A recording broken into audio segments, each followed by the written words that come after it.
Working together to build a stronger and kinder world. That's the impact that Augusta CSRA Habitat for Humanity strives to make. And through their programs and activities, they're doing that. But they can't do it alone. And that's right. And there are many ways to get involved and support their mission of providing safe and affordable housing. CEO Bernadette Kelleher joins us now with Senior Director of Business Development, Will McCraney. Hey, good morning, Welcome, guys. Hey, y'all. Thanks for having us. Of course. Yeah. Well, Bernadette, tell us a little bit about the Augusta CSRA Habitat for Humanity. Yeah, so we have been here since 1986. We have completed, well, with the two new ones that we've just finished, we are done with 86 homes. So we're really excited about that and what we've been doing. We're scaling up. We were building one house a year, and we are set to finish 6 this year. Wow. So we're excited about that, and we're continuing to grow and develop, and we're just really excited to be a part and give back to this community that we both love so much. Building. Recently, you had the second annual Build the Band event. That was a musical charity competition to raise money for the organization. So before we get into what we're talking about today, how did that turn out? Fantastic. We raised over $100,000. Wow. Wow. Yeah, so we're really excited about that. It was a big success, and Will McCraney was responsible for quite a bit of that. Well, we had a lot of help. We had a tremendous host who might be in this room here. No idea who you're And wait, on the record, are you doing it again next year? I will be happy to do it again There next we year. go. You all heard That- it. That makes That my was a job lot a of lot fun. easier. It was a lot of fun So that thank you, I gotta Cliff. say. Yeah, it was great. It was really fun to see close to 40 musicians who I've looked up to for years. Some new friends in there, and just everyone just banded together. The sponsors were great. The crowd was awesome. Just what it jumped even over the previous year. This was very cool to see, and I was really floored by it, and can't wait to see if we can beat it next year. Bigger and better next year? Yeah. Yeah, absolutely. Well, former President late Jimmy Carter was a huge proponent of this group, working with others to build homes for the needy until his late age. And talk to us a little bit about the importance of that, of how that is to recognize and acknowledge that aspect of it. Jimmy Carter, I think, will go down in history as one of the kindest, most gentle souls, period. Habitat was very lucky to be the recipient of that generosity and that nature that he had. He wasn't someone who just talked the talk.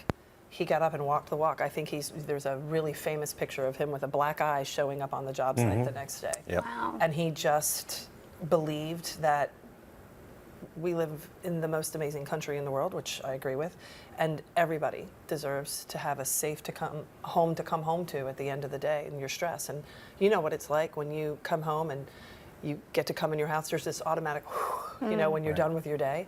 And I think everybody deserves to have that kind of a feeling, and he just embodied that. And speaking of that, your newest side-by-side house is built. We've got some photos of as well. And there are more builds to come.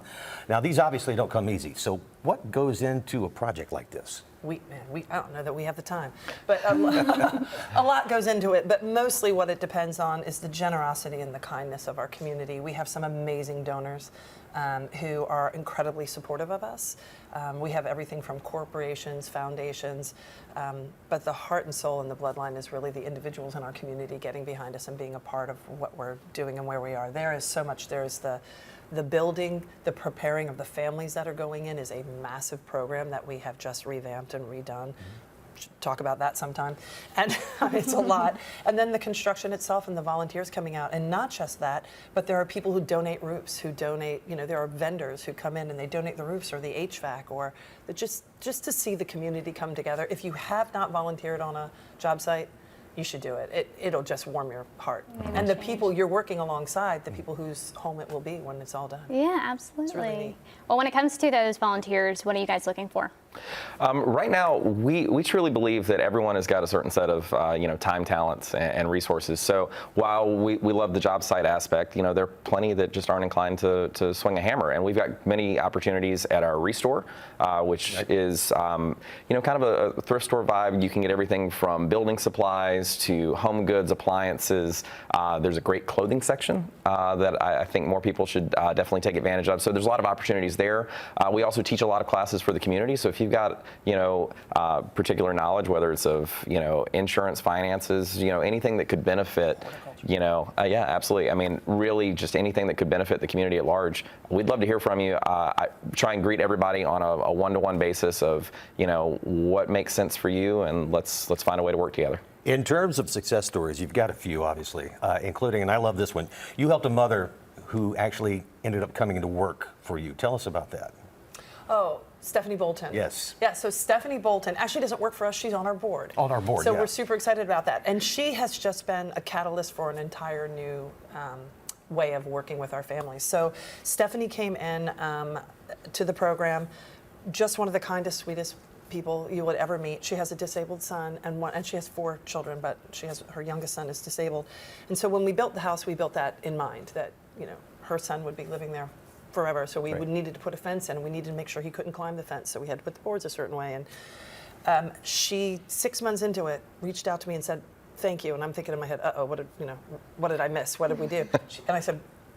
She said, "I just wanted to tell you, every time I walk in my house, I'm so grateful for you." Aww. So we invited Stephanie to be on the board, and that has spawned our new family services mentoring program. The existing families are now mentoring the incoming families. Wow. Wow. And so they can work with someone who's been through the program themselves. And it's really inspirational to see the change and the impact that makes. The helped helping. Yeah. Absolutely. Hey, AugustaHabitat.org is where you want to go to get all the information. And if you would like to volunteer or if you need assistance, you can get all the information there as well. Bernadette and Will, thank you so much for joining us here thanks, today. guys. Thank you. Appreciate it. Thanks for having us. We appreciate Absolutely. it.